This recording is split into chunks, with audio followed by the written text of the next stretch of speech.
आप सभी का स्वागत है मेरे चैनल भूवी केमिस्ट्री में। आज अपन बात कर रहे हैं चैप्टर 7 पी ब्लॉक एलिमेंट्स में। अपने चैप्टर 7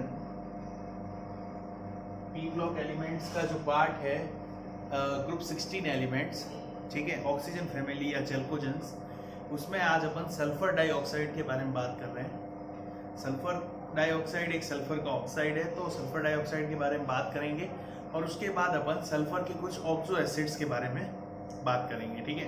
तो पहले अपन सल्फर डाइऑक्साइड के बारे में पढ़ लेते हैं। सल्फर डाइऑक्साइड के बारे में जब पढ़ेंगे तो अब इनको 3 पार्ट में पढ़ेंगे: प्रिपरेशन, प्रॉपर्टीज एंड यूजेस, ठीक है। तो प्रिपरेशन से स्टार्ट करते हैं।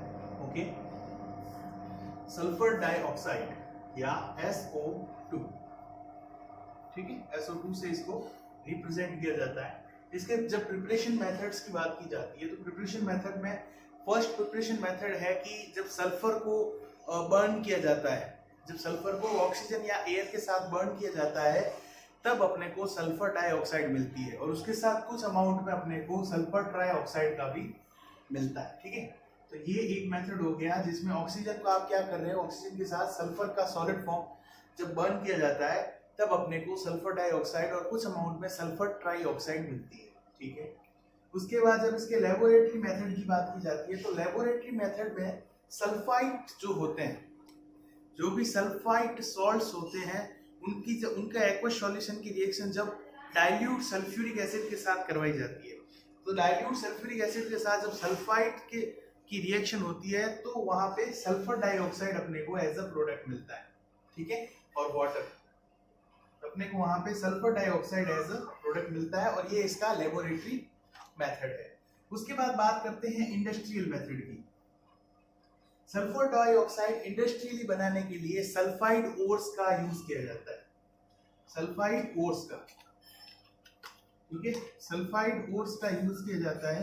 इसको इंडस्ट्रियली बनाने के लिए सल्फाइड ओर की रिएक्शन जब ऑक्सीजन के साथ करवाई जाती है, जैसे मैंने यहाँ पे एक एग्जांपल लिया है, आयरन के सल्फाइड ओर की रिएक्शन किसके साथ करवाई है, ऑक्सीजन के साथ करवाई है। तो यहाँ पे जो प्रोडक्ट बन रहा है, यहाँ पे प्रोडक्ट बन रहा है, वो बन रहा है Fe2O3 आयरन ऑक्साइड और SO2, ओके। SO2 यहाँ पे एज अ प्रोडक्ट मिल रहा है अपने को। तो ये इसकी प्रिपरेशन मेथड हो जाते हैं जिसमें अपन 3 टाइप के प्रिपरेशन मेथड पढ़े हैं। फर्स्ट तो आप सल्फर को ऑक्सीजन के साथ बर्न कर रहे हो, ये बर्न कर रहे हो। सेकेंड मेथड लेबोरेटरी मेथड है जिसमें आप सल्फाइड ओर की रिएक्शन डाइल्यूट H2SO4 के साथ करवा रहे हो। और थर्ड इंडस्ट्रियल मेथड है जिसमें आप सल्फाइड ओर को बर्न कर रहे हो या रोस्टिंग का जो प्रोसेस होता है सल्फाइड ओर की जो रोस्टिंग का प्रोसेस होता है, मतलब ऑक्सीजन के साथ क्या करना, गर्म करना, तो वहां पे अपने को sulphur dioxide as a product के फॉर्म में मिलती है। यहाँ पे अगर देखा जाए तो बाई प्रोडक्ट की फॉर्म में मिलती है, बट यहाँ पे ये भी एक प्रिपरेशन मेथड है सल्फर डाइऑक्साइड का, ठीक है। और यहाँ से जो सल्फर डाइऑक्साइड मिलती है उसको हाई प्रेशर में क्या कर दिया जाता है, लिक्विफाई कर दिया जाता है और स्टील के कंटेनर्स में फिल कर दिया जाता है, ठीक है। तो ये अपने हो गए इसके प्रिपरेशन मेथड। उसके बाद अपन आते हैं सल्फर डाइऑक्साइड की प्रॉपर्टीज पे, ठीक है। तो प्रॉपर्टीज पढ़ते हैं, उससे पहले प्रिपरेशन वाला पोर्शन मिटा देते हैं ऊपर से ताकि लिखने में आसानी रहे। अगर आपको कोई डाउट आता है तो आप कमेंट सेक्शन में लिख के बता सकते हैं, ओके। अब अपने को प्रॉपर्टीज के बारे में पढ़ना है सल्फर डाइऑक्साइड की।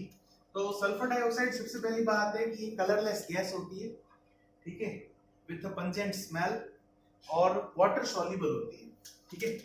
वाटर सॉल्युबल गैस होती है और कलरलेस गैस होती है, ठीक है। इसके अलावा अपन यहाँ पे मैंने ये लिखे हैं पॉइंट्स, कुछ की पॉइंट्स लिखे हैं, की पॉइंट्स से अपन इनको इजीली समझ सकते हैं। फर्स्ट पॉइंट है एसिडिक नेचर। एसिडिक नेचर में जब सल्फर डाइऑक्साइड की रिएक्शन वाटर के साथ करवाई जाती है तब आपको सल्फ्यूरस एसिड मिलता है, सल्फ्यूरस एसिड मिलता है। तो ये इसके एसिडिक नेचर को शो करता है, मतलब ये ऑक्साइड क्या है, एसिडिक है। अपन इससे पहले भी पढ़ चुके हैं कि ऐसे ऑक्साइड्स जो वाटर के साथ रिएक्ट करके एसिड देते हैं तो वो एसिडिक ऑक्साइड्स होते हैं, इससे इसका एसिडिक नेचर पता चलता है, ओके, इससे इसका एसिडिक नेचर पता चलता है, ओके। सेकंड आता है इसका रिड्यूसिंग नेचर।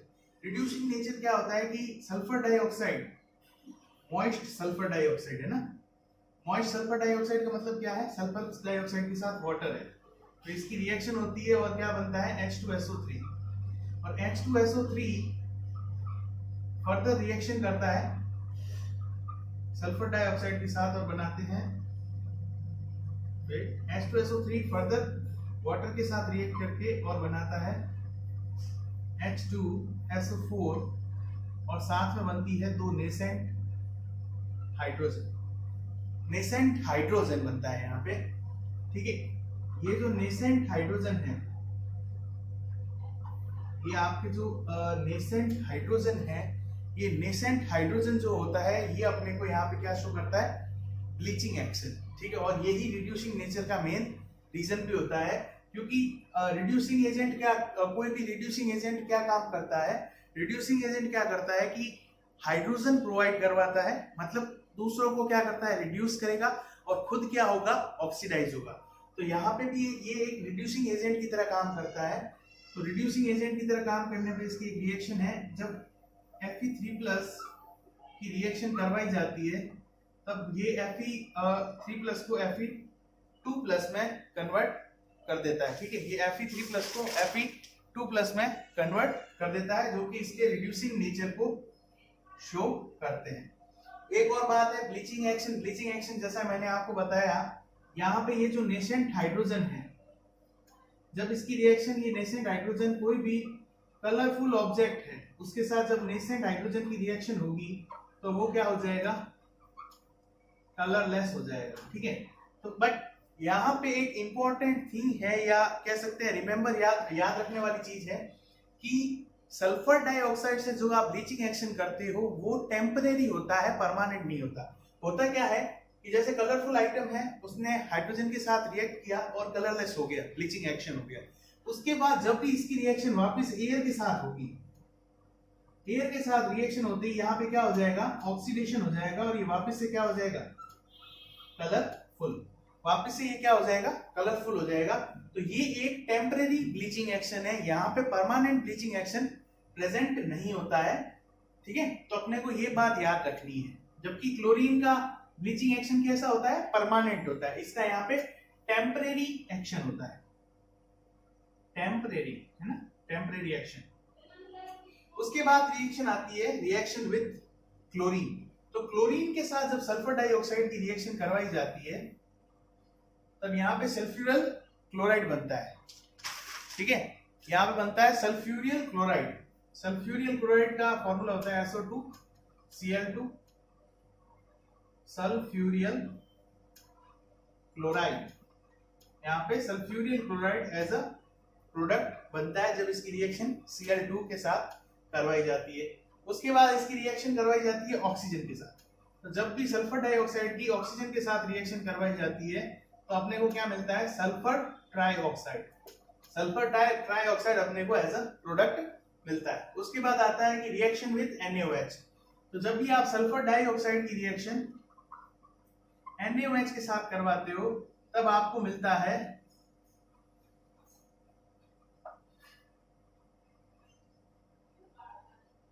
सोडियम सल्फाइड, ठीक है।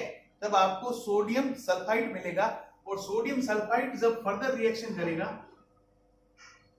जब सोडियम सल्फाइड की रिएक्शन फर्दर होती है SO2 के साथ, ठीक है, तो अपने को क्या मिलता है, सोडियम हाइड्रोजन सल्फाइड। ये रिएक्शन होती है कि जब इसकी रिएक्शन NaOH के साथ होती है तब अपने को मिलता है सोडियम सल्फाइड, और जब ये सोडियम सल्फाइड वापस फर्दर SO2 के साथ रिएक्ट करता है तब अपने को मिलता है sodium hydrogen sulphide as a product. उसके बाद एक पॉइंट आता है कि SO2 को डिटेक्ट कैसे किया जाए, अगर किसी भी मिक्सचर में SO2 प्रेजेंट है तो उसको डिटेक्ट कैसे किया जाए। तो यहाँ पे इसका रिड्यूसिंग नेचर काम आता है, ठीक है। रिड्यूसिंग नेचर कैसे काम आता है, अपन देखते हैं। यहाँ पे एक रिएक्शन होती है MnO4 minus plus SO2 plus H2O। ये आपके रिएक्शन करके शो करते हैं।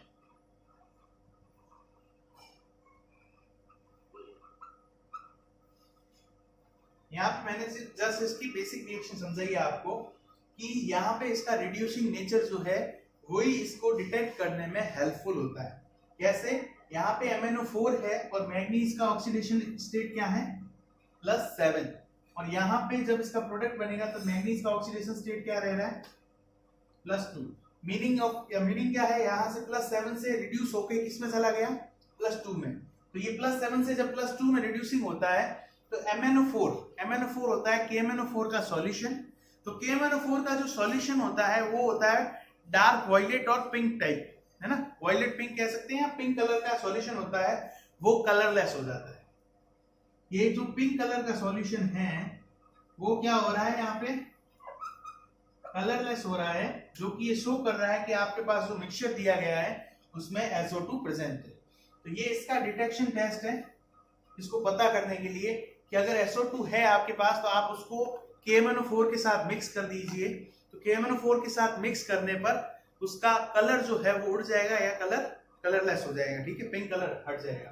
तो ये इसकी क्या हो जाती हैं प्रॉपर्टीज के बाद इसके यूजेस के बारे में बात करते हैं। तो सल्फर डाइऑक्साइड के यूजेस बहुत ही सिंपल है। सबसे पहली बात है, इनका यूज किया जाता है पेट्रोलियम को रिफाइन करने के लिए और शुगर रिफाइनिंग के लिए। उसके अलावा इनका ब्लीचिंग एक्शन के लिए यूज किया जाता है, सिल्क और इन सब का ब्लीचिंग एक्शन करने के लिए। उसके अलावा इसको डिसइंफेक्टेंट की फॉर्म में यूज किया जाता है, प्रिजर्वेटिव की फॉर्म में यूज किया जा सकता है। लिक्विड SO2 को एज अ सॉल्वेंट भी यूज किया जाता है, लिक्विड SO2 को। और उसके अलावा इसका यूज किया जाता है manufacturing of sulphuric acid H2SO4 बनाने के लिए। बेसिक सब्सटेंस है सल्फर डाइऑक्साइड, H2SO4 बनाने के लिए यूज किया जाता है। सोडियम हाइड्रोजन सल्फेट बनाने के लिए इसका यूज किया जाता है। कैल्शियम हाइड्रोजन सल्फाइड बनाने के लिए इसका यूज किया जाता है। ये सल्फाइड है, सोडियम हाइड्रोजन सल्फाइड, ठीक है। तो बहुत से मतलब कह सकते हैं अपन केमिकल रिएजेंट ही मैन्युफैक्चरिंग में इसका यूज किया जाता है, ठीक है। तो ये हो जाता है ऑल ओवर अपने सल्फर डाइऑक्साइड के बारे में। अब अपने को ग्रुप 16 एलिमेंट का एक छोटा सा टॉपिक और करना है, जिसको अपन कहते हैं ऑक्सो एसिड्स ऑफ सल्फर। तो ऑक्सो एसिड्स ऑफ सल्फर के बारे में अपन देख रहे हैं यहाँ पे कुछ ऑक्सो एसिड्स ऑफ सल्फर के अपन स्ट्रक्चर्स देखेंगे और उसके बाद अपन इस वीडियो को कंप्लीट करेंगे और नेक्स्ट वीडियो में नेक्स्ट टॉपिक देंगे। ओके, ठीक है। तो oxo acids of sulphur start करते हैं। इसको रफ कर देते हैं। अगर आपको कुछ भी समझ में ना आए तो आप डाउट सेशन इसमें कमेंट सेशन में लिख के पूछ सकते हैं। आई थिंक बहुत ही सिंपल है इसकी प्रॉपर्टीज। हर किसी के साथ छोटी छोटी रिएक्शन शो करनी है। सबसे मोस्ट इंपॉर्टेंट इसका जो पॉइंट है वो है कि सल्फर डाइऑक्साइड एक टेम्परेरी ब्लीचिंग एजेंट है, मतलब टेम्परेरी ब्लीचिंग शो करता है, परमानेंट ब्लीचिंग शो नहीं करता। तो इस पे बहुत से क्वेश्चंस आस्क किए जाते हैं या पूछे जाते हैं, ठीक है। अब अपन बात कर रहे हैं ऑक्सो एसिड्स ऑफ सल्फर की। अब अपन बात करेंगे oxo acids of sulphur. Oxo acids का मतलब क्या होता है, ऑक्सीजन के साथ ऐसे मतलब कह सकते हैं एसिड्स जिनमें जो प्रोटॉन दिया जाता है वो किसके साथ अटैच हो, ऑक्सीजन के साथ अटैच हो। ऐसे एसिड्स जिसमें जो प्रोटॉन आ रहा है या जिसके कारण एसिडिक नेचर आ रहा है वो आगे ऑक्सीजन के साथ अटैच होता है या ऑक्सीजन से एक प्रोटॉन मिलता है अपने को, इसको बोला जाता है ऑक्सो एसिड्स, ऑक्सीजन की वजह से, ठीक है। ऑक्सो एसिड सल्फर के बहुत से बनते हैं, जैसे H2SO3, H2SO4, H2SO5, H2S2O3, H2S2O4, H2S2O5, H2S2, H2SXO6, यहाँ पे X हो सकता है अपने 2 to 5, है ना, कुछ भी हो सकता है। और होता है H2S2O7, H2S2O8। ये बहुत सारे हैं, जिनमें से अपन कुछ इंपॉर्टेंट है वो पढ़ेंगे, ठीक है, और बाकी वाले अपन नहीं पढ़ेंगे। तो इंपॉर्टेंट वाले पोर्शन में है, एक तो अपने पास है सल्फ्यूरस एसिड। सल्फ्यूरस एसिड जो होता है वो है H2SO3, H2SO3। तो जब सल्फ्यूरिक एसिड की बात की जाती है तब यहाँ पे कुछ इस तरीके से प्रेजेंट रहेगा।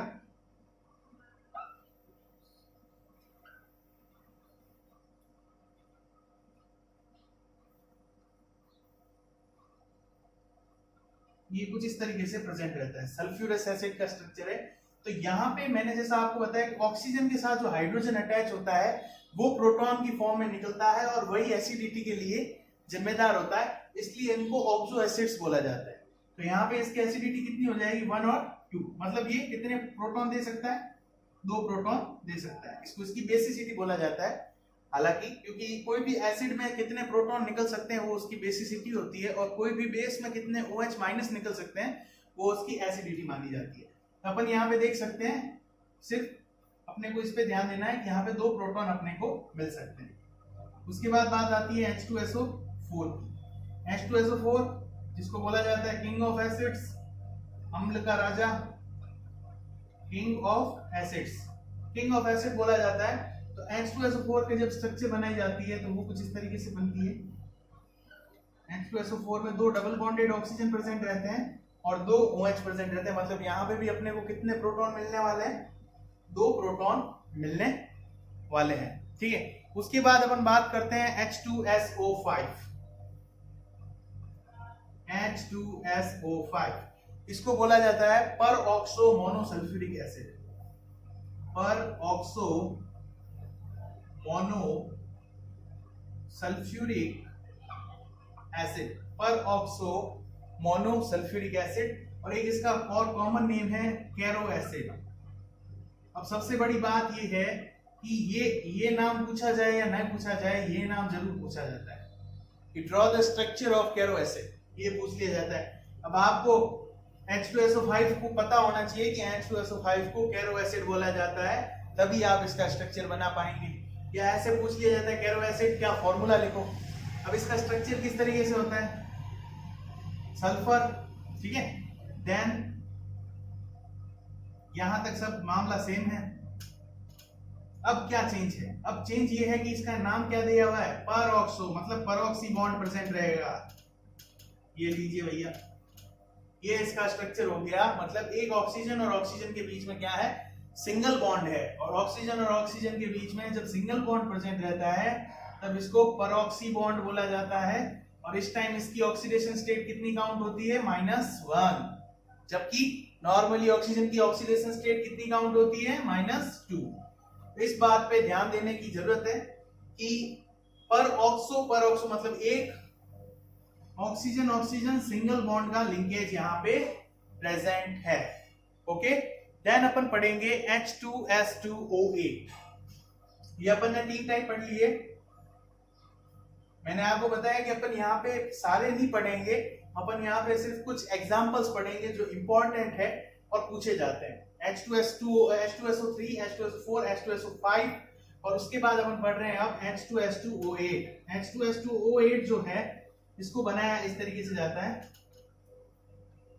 सल्फर सल्फर डबल बॉन्डो, यहाँ पे एक OH और एक OH यहाँ पे, ठीक है, दोनों साइड सेम यूनिट्स आ गई।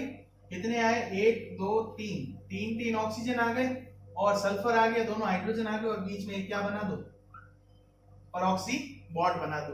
तो ये होता है H2S2O8। इसको बोला जाता है मार्शल्स एसिड, इसका एक नाम है मार्शल्स एसिड। इसका नाम मार्शल्स एसिड इसलिए पड़ा है क्योंकि इसकी डिस्कवरी ह्यूज मार्शल ने की थी। ह्यूज मार्शल एक नाम है साइंटिस्ट का, उन्होंने इसकी डिस्कवरी की थी, इसलिए इसका नाम मार्शल्स एसिड है। और इसका बाकी नेम है परऑक्सी डाइसल्फ्यूरिक एसिड, परऑक्सी डाइसल्फ्यूरिक एसिड। तो अपने को ये नाम कम पूछा जाता है और ये नाम ज्यादा पूछा जाता है। जहां पर भी ये नाम आ गया मार्शल एसिड, H2S2O8 आपको करना है।